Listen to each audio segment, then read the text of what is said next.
And now, from the Phantom Gourmet World Headquarters in Boston, Massachusetts, here's special guest moderator, Jon Keller.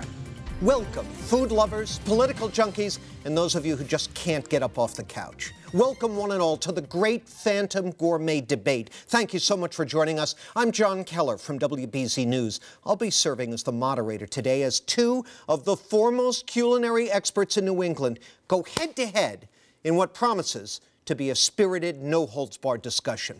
Please join me now in welcoming the host of Phantom Gourmet, Dan Andelman. Dan, welcome. Thank you, John. It's a pleasure. And the president and chairman of the Restaurant and Business Alliance, Dave Andelman. Dave, good to see you. Thank you, John, and thanks to all Phantom Gourmet fans for tuning in. And before we get going, gentlemen, just one word of warning.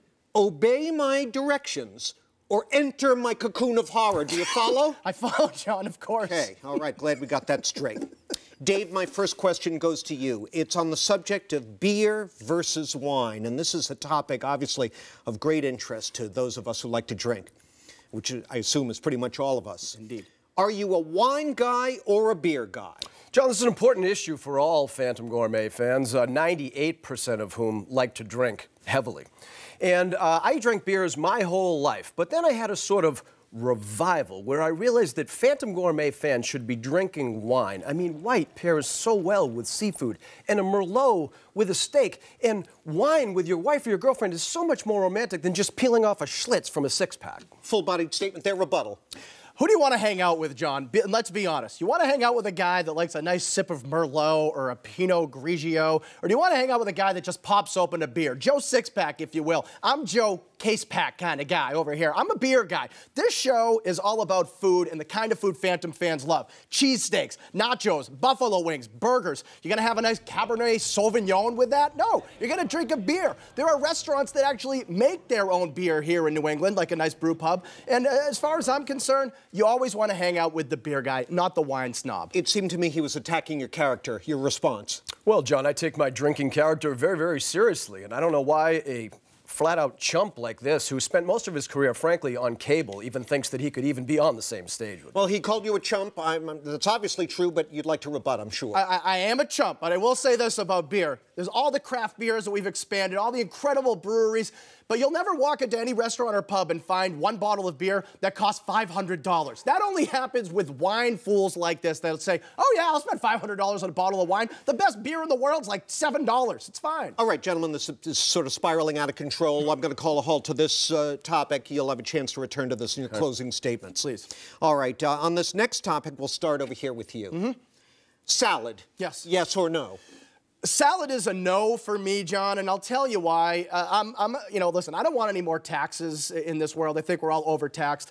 But I do support restaurants serving salad because salad is a tax on the healthy and the stupid. If you're ordering a salad to start your meal, you got to be kidding me. It's perfect for a guy that loves wine that also wants to eat a salad. You can go to, a Stop and Shop, get a head of lettuce, some tomatoes and cucumbers, cost 75 cents. A garden salad in a restaurant is like $9. Who wants that? It's a waste. I want to start with some French onion soup. I want to start with some boneless spare ribs. That's how you start your meal. Strong stuff. Rebuttal.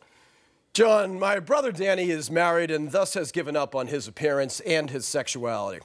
The last time that he ate a salad was shortly before he met his wife. Danny thinks that an appetizer must involve mac and cheese or a tater tot. Those of us who really appreciate food know that there's never been a better time in America to get a salad, John.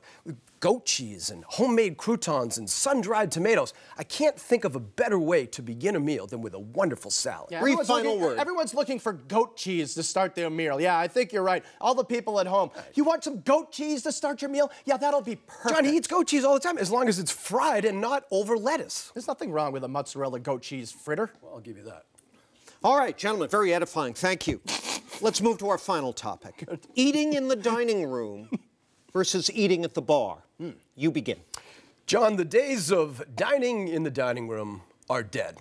More and more real estate is moving to the bar every day because it's more fun. You get better service because the bartender is trapped behind the bar. The bar specials, by definition, happen at the bar. Boston teams win the championship once a month, and that's where the TVs are. And the fun people are always in the bar. The uptight people, like my brother Dan, are sitting there in their private dining rooms with the rest of the one-percenters. Yeah, powerful stuff. Rebuttal. John, you go out to a restaurant so that you feel like you're out at a restaurant. You go there for something you can't get at home. What are you getting at a bar? Somebody pouring a glass of wine, somebody pouring a beer? That's about it. You go to a dining room, you get atmosphere, you get a server. And by the way, the server is not constantly in your face like a bartender who's sitting there like this the entire time. It's awkward. I want my service when I want my service. I want to lay back and relax and be out for 4 or 5 hours and have a nice meal without people trying to grab my bar stool. On that note, I'm going to have to call a halt. Gentlemen, you both did a fine job, although one word of warning for future reference.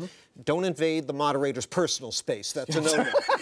Gentlemen, thank you both very much. Dan and Dave Andelman, we appreciate it. I'd like to thank WBZ News for allowing me to ruin my career by doing this.